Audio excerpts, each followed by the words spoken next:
Биздин Кыргызстанда мына азыр 2 киши каза болду деп айтып атабыз. Аллах сактаган болсун. Ким далилдеп берди дагы? Эгерде биз баягы ооруп калып анализ тапшырганы барган болсоң, биздин мамлекеттик дарыгерлер айтат. Баягы жолдорма жазып берет. Баланчы деген менчик лабораторияга барыңыз, бизде андай аппарат жок дейт. Жөнөкөй каныңды анализ ала албаган аппараты жок Кыргызстан. Коронавирусту аныктай турган аппараттар аяктан алды, айланайын садаган. Кайдан алды?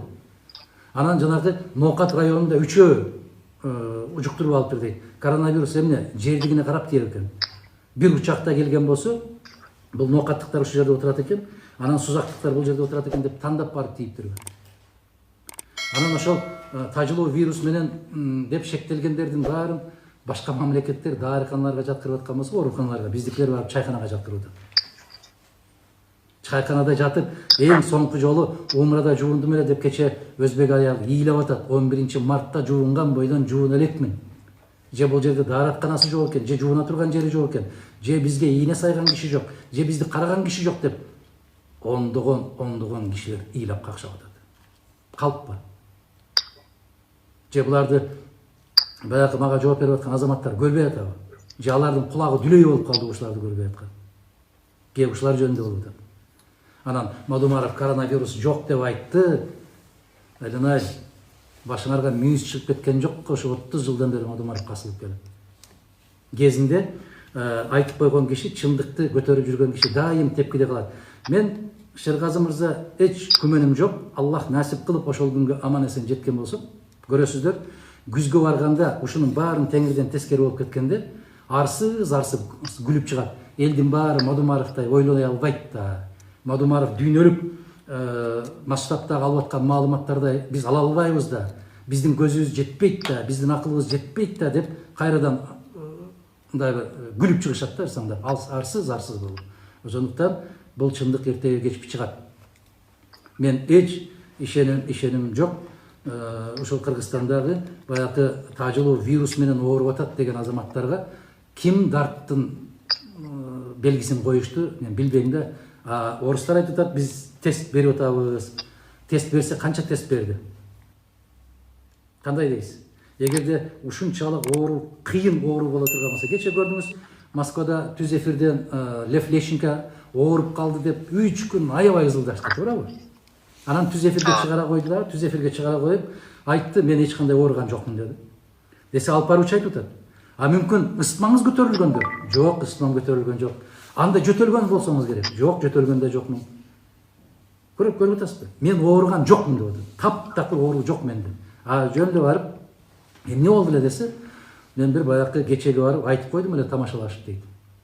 Аны болсо, мына кече ушундай болуп ооруп калды, абалы өтө начар, сиздин ден соолугуңуздун жакшы болуп кетишин каалайбыз десе, аябай шоо кылышты.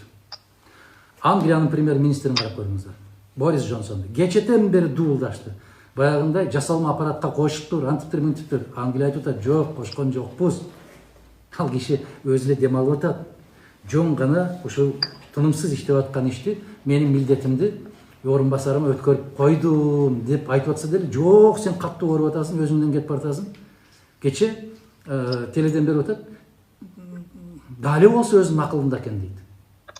Эми караңыз, бул вирус жугам десе, тандап барып жукпайт.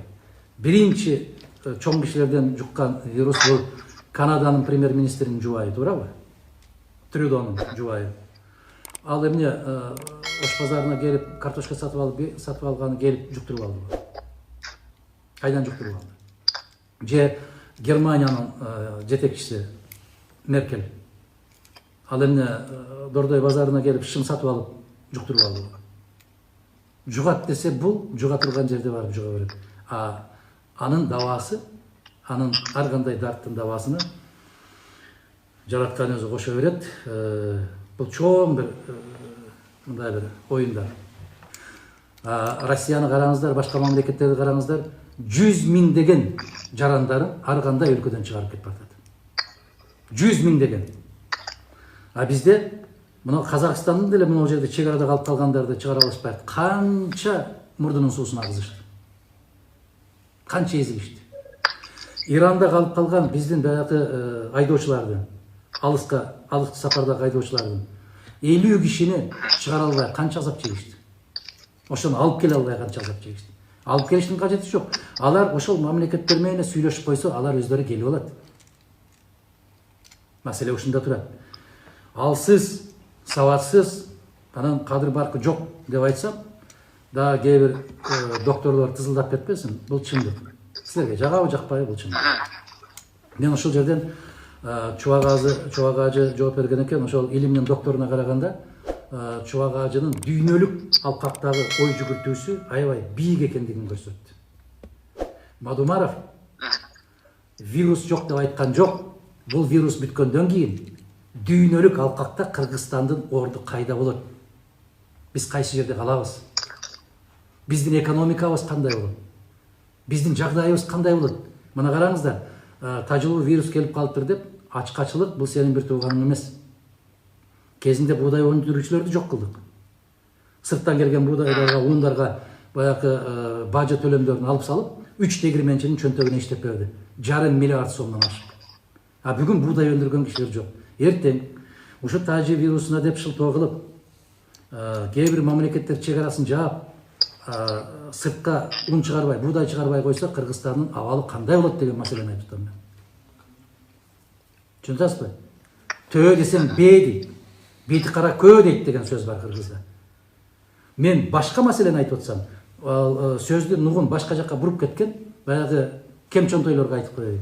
Мадумаров, коронавирус бүткөндөн кийин биздин экономикабыз эмне болот? Күнүмдүк оокатын күнүм таап аткан, бизде нан бышырып аткандар бар эле. Базарда араба сүйлөп жүргөндөр бар эле. Күнүмдүк оокатын күнүмдүк кылып, баягы ашкана, чайканаларда, ресторандарда идиш жууп, пол жууп, күнүнө 400 сом, 300 сом, 500 сом акча таап жүргөн азаматтарыбыз бар эле. Алардын күнү эмне болот деген маселени коюп атам мен. Мына Россиядан жыл сайын 2 миллиард доллардан ашык акча келчү. 2,5 миллиард. Бул расмийси. А мүмкүн баягындай атам өлүп кой, апам өлүп кой деген акча менен келип аткандардын 3 миллиард доллардын тегерегинде акча келчү. Ошол акча Кыргызстанга кирбей кала турган болсо, келбей калса, Кыргызстандын айылдагы, айрыкча айылдагы жашап аткан азаматтардын көргөн күнү эмне болот? Маселе ушунда турат. Бул өкмөттүн интеллектуалдык потенциалы, тажрыйбасы жок, ага жетпейт. Бул глобалдык маселени чечүүдө ушундай сүйлөшүүлөрдү жүргүзүшүбүз керек эле. Ушундай программалар иштелип чыгышы керек эле, чукул аранын ичинде. Караңыздар, тескерисинче баягы күчөтүүчү жагдайларды көбүрөөк иштеп чыгышып атат дагы. Көчөгө чыкпагыла, көчөгө чыкпагыла.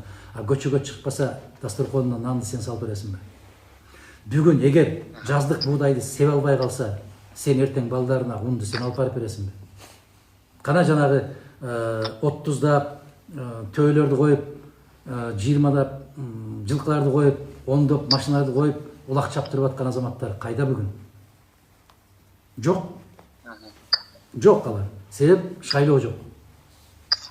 Ошондуктан бүгүн ушул тажылуу вирустун шылтоосу менен ар бир нерсенин артында жакшылык бар дегенде, артындагы жакшылыктар ушундай болду. Биз 800дөп, 1000деп киши чакырып той өткөрбөсөк деле жашайт экенбиз. Бул сабак. Макулсузбу?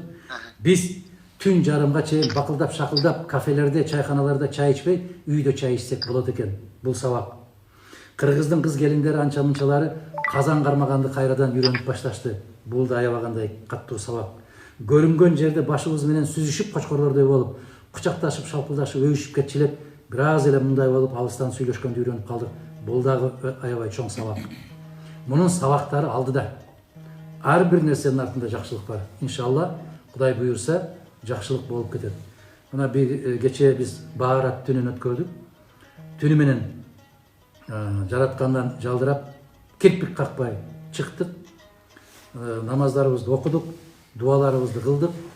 Дуаларыбыз эмне болду?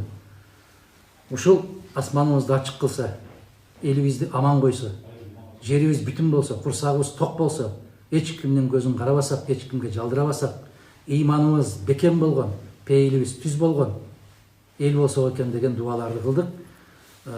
Иншалла ушул дуаларды кабыл болуп, Кудай буюрса Кыргызстандын келечеги жакшы болуп кетет.